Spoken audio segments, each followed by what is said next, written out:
మంత్రాలనేటివి లెవ్వరో దేవుడా అని మొత్తుకున్నా చాలా మంది నమ్ముతలేరు.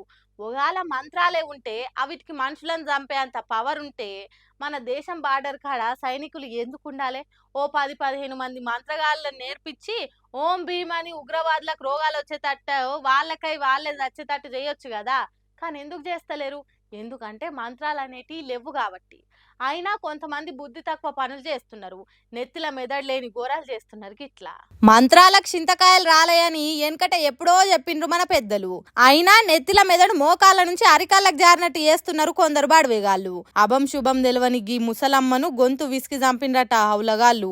భూపాలపల్లి జిల్లా టేకుమట్ల మండలం బోయిన్పల్లి ఊర్లుండే వీరమ్మ అనే గీ ముసలమ్మ రోజు ఊర్లో తిరిగి చింతపండు అమ్ముకుంటదట. ఎప్పటి తిరగానే గురిమిల్లపల్లి అనే ఊరికి పోయి మళ్ళా రాలేదట.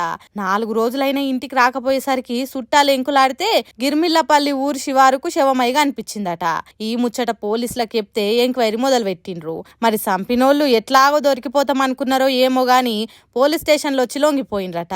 ఎందుకు చంపాల్సి వచ్చిందిరా సన్నాసులారా అని పోలీసు మర్యాదలతో అడిగితే మల్లయ్య అనేటోడు అస్సలు ముచ్చట బయట పెట్టిండట.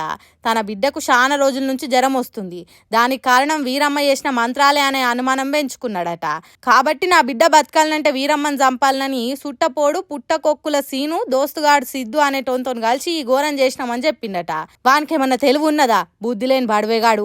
ఎక్కడనో ఆరోగ్యం మంచిగా లేకుంటే దావఖానకు పోవాలి, జ్వరం వస్తే డాక్టర్ రాసిచ్చిన గోళీలు మింగాలి. అయినా జ్వరం తక్కువ కాకుంటే పెద్ద డాక్టర్ల దగ్గరికి పోయి ఎక్స్రేలు తీయించుకోవాలి. అప్పుడు అసలు రోగం ఏందో తెలుస్తుంది, సరైన మందులు వాడాలి. అంతేగాని నిండు పానాలు తీస్తారా? మీ తెలుగులు తెల్లారా? పాపం రోజు చింతపండు అమ్ముకునే గా అమ్మను ఎట్లా చంపాలనిపించిందిరా మీ మొఖాలు మండ. చూసిండ్రా పబ్లిక్ ఓ నిండు పానాన్ని పిచ్చి నమ్మకాలతోని ఎదవ తెలివితేటలతోని ఎట్లా బలి తీసుకున్నారో. ఆలోచన లేకుండా గిసొంటి పనులు చేస్తే ఇప్పుడు జైలుకు పోయి షిప్పకూరు తినాల్సి వస్తుంది. ఎన్నిసార్లు చెప్పినా ఎందుకు ఇట్లా చేస్తున్నారో ఏమో ఈ బుద్ధి తక్కువ సన్నాసులు అందిడుతున్నారట ఈ ముచ్చటేరికైన పబ్లిక్. ఇప్పుడు ప్రపంచ దేశాల నుంచి పెట్టుబడులు పెట్టేటోళ్ళు మన మధ్యప్రదేశ్ రాష్ట్రం వచ్చిండ్రట. పెద్ద పెద్ద కంపెనీలు కట్టేతానికి కోట్ల కొద్ది పెట్టుబడులు పెట్టేతానికి వచ్చిన వాళ్ళ మీటింగ్ నడిచిందట.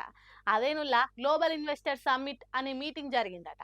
మరి మన దేశం నడి రాష్ట్రంలో జరుగుతున్న ఆ సమ్మిట్ ఎట్లా జరిగింది, ఎన్నెన్ని పెట్టుబడులు వచ్చినాయి, ఏ ఏ కంపెనీని ప్రాజెక్టులు రాబోతున్నాయి అనేది మనం కూడా చూసి తరించాలి కదా. ఇంకెందుకు ఆలస్యం, చలో మధ్యప్రదేశ్ రాష్ట్రం.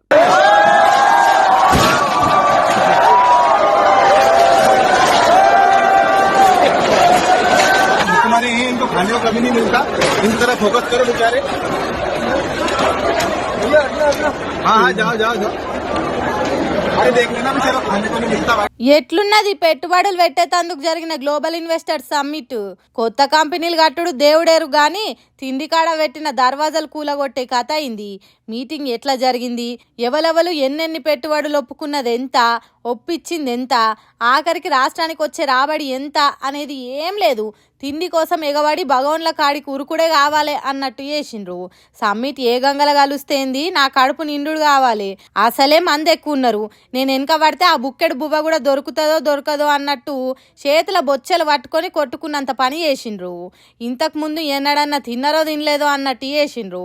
ఓ తీరుగా చెప్పాలంటే తొక్కిస్లాట జరుగుతుందా ఏంది అన్నట్టే అయింది కొద్దిసేపు. ఈ మీటింగ్ అసోంటి మీటింగ్ కూడా కాదట, ప్రధానమంత్రి మోడీ షురువు చేసిన సమ్మిట్ అట. బయటి దేశాల నుంచి వచ్చిన వాళ్లకు ఇక్కడ భోజనాలు పెడితే ఇంకెంత పరువు పోయేదో గాని ఆడికొచ్చిన జనాల కోసం పెట్టిన భోజనాల కాడ జరిగిన బువ్వ యుద్ధం అటు ఇది.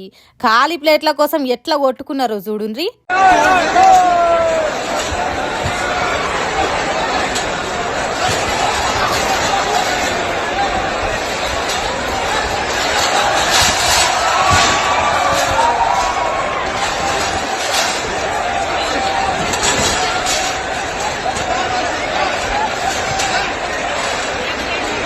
తిండి కోసం కొట్టుకున్న జనం ఇక్కడున్నారు కాబట్టి మా దేశంలో ఫుడ్ ప్రాసెసింగ్ కంపెనీలు పెట్టుండ్రి అని బయట దేశాల పెట్టుబడిదారులకు చెప్పినట్టున్నది ఈ కోట్లాట.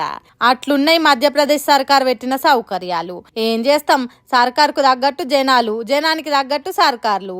ఇట్లున్నాక దేశం బాగుపడమంటే ఎందుకు బాగుపడది, తప్పకుండా అవుతుంది అని అంటున్నారు ఈ వీడియోలు చూసిన జనాలు.